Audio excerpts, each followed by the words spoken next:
일생과 사의 경계에서 사랑은 위험하게 피어나기 시작했다. 35세의 은지는 13년간 민호와의 결혼 생활에서 더 이상 심장의 두근거림을 느끼지 못했다. 서울의 세련된 강남 아파트, 매일 똑같은 아침 식사 토스트와 커피, 조용히 식탁을 마주하는 시간, 각자의 방에서 잠드는 차가운 밤. 민호는 IT 회사에서 늦게까지 일하며 집에 거의 신경 쓰지 않았고, 은지는 가정주부로서 집안일을 기계적으로 반복했다. 그녀의 하루는 단조로움의 연속이었다. 가끔 창밖으로 보이는 한강의 물결을 보며 과거의 꿈아가로서의 삶을 떠올렸지만 그마저도 희미해졌다. 그러던 2025년 봄 어머니 혜진이 폐암 진단을 받고 서울중앙병원에 입원하며 모든 것이 뒤흔들렸다. 은지는 매일 병실로 향했다. 차가운 타일, 바닥, 끊임없는 심박 모니터의 삐삐 소리, 소독약 냄새가 진동하는 공간. 어머니의 창백한 얼굴과 마른 손을 보며 은지는 생명의 덧없음을 뼈저리게 느꼈다. 그녀의 가슴은 무거웠고 밤마다 잠을 이루기 힘들었다. 은지는 매일 아침 7시에 집을 나서 병원으로 향했다. 간호사들의 바쁜 발소리, 환자들의 낮은 신음, 가족들의 조용한 대화가 병원 복도를 채웠다. 혜진은 점점 기력이 약해졌고 은지는 어머니의 손을 잡고 어린 시절 이야기를 들려주며 위로하려 했다. 엄마 기억나? 내가 초등학교 때 엄마랑 한강에서 그림 그렸던 거. 혜진은 미약한 미소로 답했지만 눈빛은 점점 흐려졌다. 은지는 가슴이 조여들었다. 민호는 병원에 거의 오지 않았고 일이 바빠라는 핑계만 늘어놓았다. 집으로 돌아오면 민호는 소파에 앉아 TV를 보며 맥주를 마셨다. 오늘 어머니 괜찮으셔? 그가 묻는 말투는 건조했고 은지는 응, 좀 나아지셨어라고 짧게 답하며 방으로 들어갔다. 침대에 누워 천장을 보며 그녀는 자신의 삶이 어디로 향하는지 알 수 없었다. 결혼의 의미, 사랑의 흔적은 어디로 사라진 걸까? 그녀의 몸은 피로로 무거웠고 마음은 공허했다. 40세의 폐과 전문의 김도연은 병원에서 돋보이는 존재였다. 키 크고 단단한 체격, 하얀 가운 아래로 드러나는 넓은 어깨가 그의 자신감을 뒷받침했다.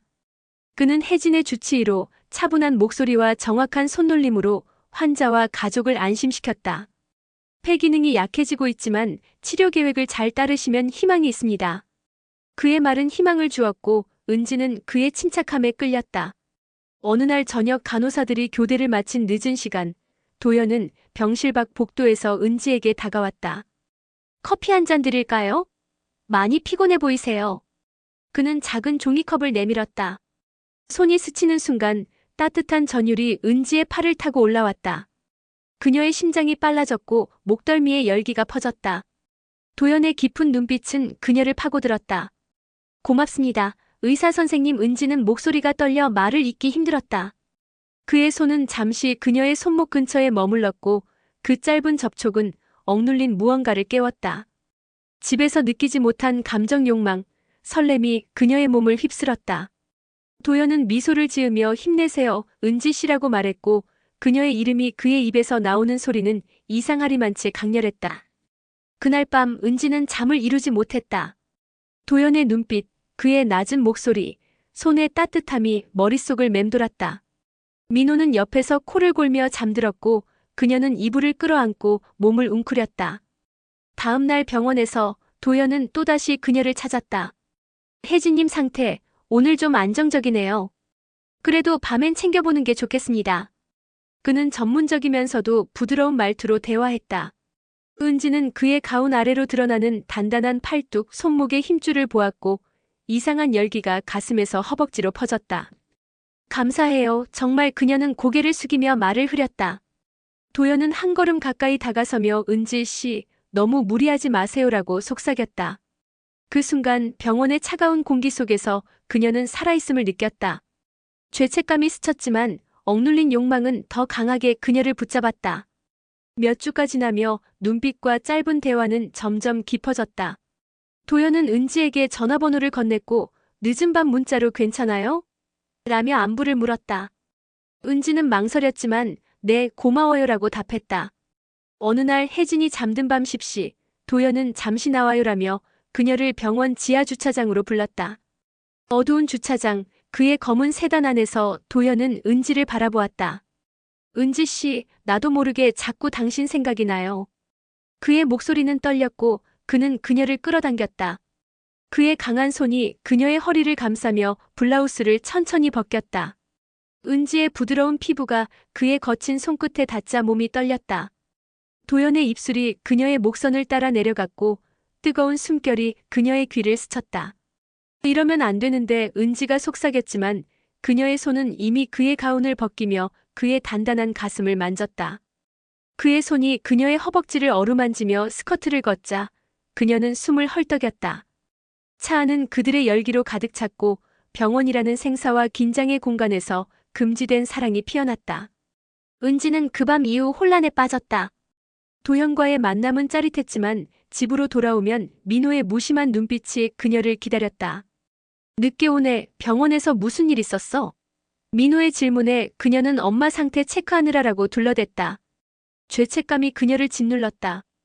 도현은 매일 병원에서 그녀를 찾았다.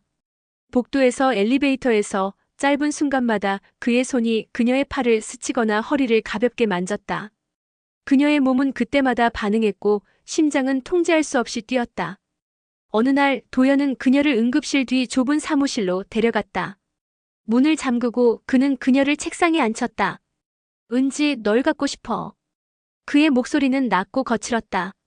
그의 손이 그녀의 스커트를 걷으며 허벅지를 타고 올라갔고 그녀는 그의 목을 끌어안으며 숨을 몰아쉬었다. 그의 입술이 그녀의 가슴을 스치자 그녀는 모든 이성을 잃었다. 그 짧은 순간 생명과 죽음의 병원에서 그들의 욕망은 폭발했다. 집에서 민호는 여전히 무심했다. TV 앞에서 맥주를 마시며 어머니 괜찮아? 라고 묻는 그의 목소리는 감정 없이 메아리 쳤다. 은지는 응, 괜찮아라고 답하며 방으로 도망쳤다. 밤마다 도연의 손길, 그의 뜨거운 숨결, 낮은 속삭임이 그녀를 괴롭혔다. 그녀는 거울 앞에서 자신의 몸을 보았다. 여전히 매끄러운 피부, 부드러운 곡선. 하지만 민호는 더 이상 그녀를 그렇게 보지 않았다. 병원에서 도연은 점점 대담해졌다. 어느 오후 그는 그녀를 간호사 휴게실 옆 빈 방으로 끌어들였다. 은지, 하루라도 너 없이 못 버텨. 그는 그녀를 벽에 밀어붙이고 그의 손이 그녀의 블라우스 안으로 들어갔다. 그녀의 피부는 그의 거친 손바닥에 뜨겁게 반응했고 그녀는 그의 어깨를 파고들며 신음했다. 그의 입술이 그녀의 목과 쇄골을 탐하며 내려갔고 그녀의 몸은 떨림으로 가득 찼다. 죄책감은 멀리 밀려났고 그 순간 그녀는 오직 도현만 원했다. 은지는 매일 밤 잠을 이루기 힘들었다. 도현과의 만남은 그녀를 살게 했지만 민호와의 삶은 점점 더 무거운 짐이 되었다.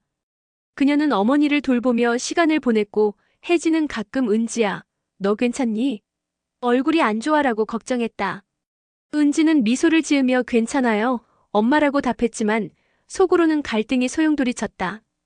도현은 그녀에게 문자를 보냈다. 오늘 밤 주차장 11시.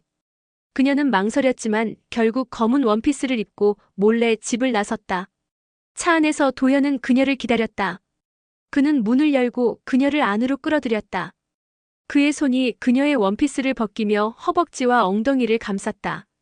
그녀는 그의 가슴에 얼굴을 묻고 그의 심장 소리에 몸을 맡겼다. 그의 입술이 그녀의 귀를 스치며 널 사랑해라고 속삭였고 은지는 눈을 감으며 그 말에 빠져들었다. 혜진의 상태는 기복이 심했다. 어느 날 28세의 물리치료사 이재민이 혜진의 재활을 돕기 위해 병실에 나타났다. 젊고 활기찬 그는 밝은 미소와 부드러운 손길로 환자들을 위로했다. 은지 씨, 어머니 힘내시게 제가 잘 도울게요. 그의 목소리는 따뜻했고 은지는 그의 맑은 눈빛에 끌렸다.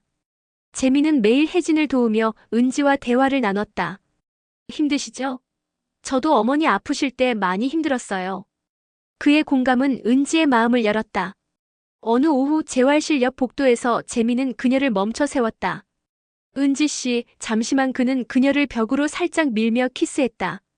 그의 부드러운 입술, 젊은 열기가 그녀를 녹였다. 도연의 깊은 열정과 달리 재민은 자유롭고 대담했다. 그의 손이 그녀의 허리를 스치자 은지의 몸은 다시 불타올랐다. 재민은 도현과 달랐다. 그는 장난스러웠고 그녀를 웃게 했다. 병원 카페에서 커피를 마시며 그는 은지 씨, 웃는 모습 예뻐요라고 말하며 그녀의 손을 잡았다. 그의 손가락이 그녀의 손목을 어루만지며 그녀는 심장이 뛰었다. 재민은 그녀를 병원 근처 공원으로 데려갔다. 나무 그늘 아래 그는 그녀를 끌어안고 키스했다. 그의 손이 그녀의 등과 허리를 타고 내려가며 그녀의 원피스는 살짝 거쳤다. 그녀의 피부는 그의 따뜻한 손길에 반응했고 그녀는 그의 젊은 에너지에 취했다. 도연과의 깊은 연결과 재민의 활기찬 유혹 사이에서 은지는 갈등했다. 집으로 돌아오면 민호의 차가운 침묵이 그녀를 맞았고 그녀는 밤마다 두 남자를 떠올리며 잠을 이루지 못했다. 은지는 두 남자 사이에서 흔들렸다. 도연은 어느 밤 그녀를 병원 옥상으로 불렀다. 서울의 야경이 펼쳐진 그곳에서 그는 그녀를 끌어안았다. 은지, 너 없인 안 돼. 그의 손이 그녀의 엉덩이를 감싸며 단단히 끌어당겼다. 그의 입술이 그녀의 목과 쇄골을 애무하며 그녀의 몸은 뜨겁게 떨렸다. 같은 날 재민은 병원 로비에서 그녀를 기다렸다. 은지 씨, 잠시 산책할까요? 그의 장난스러운 미소와 따뜻한 손이 그녀의 손목을 잡았다. 공원 벤치에서 재민은 그녀를 안고 키스하며 그의 손이 그녀의 허벅지를 스쳤다. 그녀의 심장은 두 남자 사이에서 갈기갈기 찢겼다. 집에서 민호는 여전히 무심했고 또 늦었네라며 툭 던지는 말에 은지는 엄마 때문에라고 변명했다. 은지는 매일 혼란 속에 살았다. 도연은 그녀에게 문자를 보냈다. 오늘 밤 내 아파트로 와. 그녀는 망설였지만 검은 드레스를 입고 그의 집으로 갔다. 도연의 아파트, 어두운 조명 아래 그는 그녀를 소파에 눕혔다.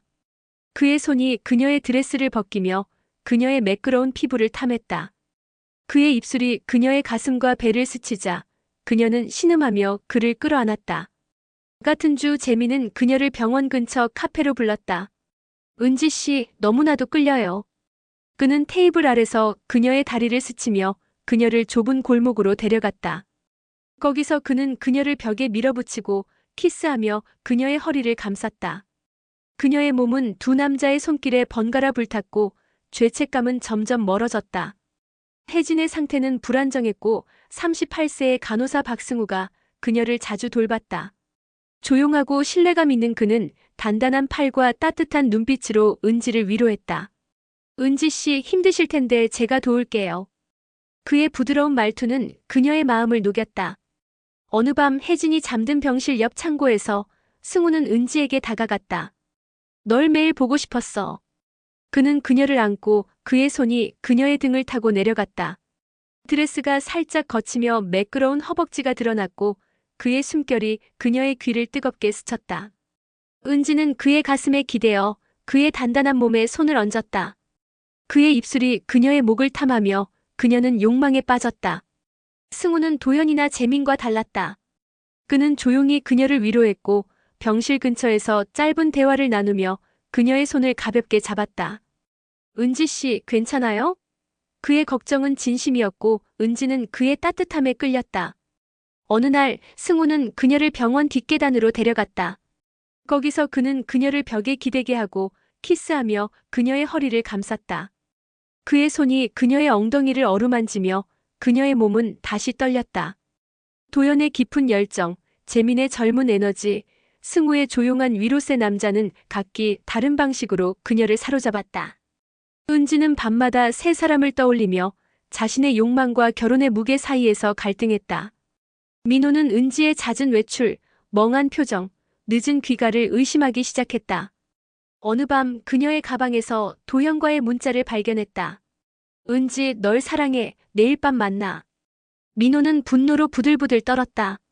집에 돌아온 은지를 맞아 그는 소리쳤다. 어떻게 날 배신해? 이게 뭐야? 전화기를 들이밀며 그의 눈은 분노와 상처로 붉어졌다. 은지는 눈물을 흘리며 무너졌다. 미안해, 민호 엄마 병 때문에 삶이 너무 무거워서. 그녀는 어머니의 병, 생사의 긴장, 억눌린 욕망을 토로했다. 재민과 승우는 아직 비밀이었지만 그녀의 세계는 이미 산산조각 났다.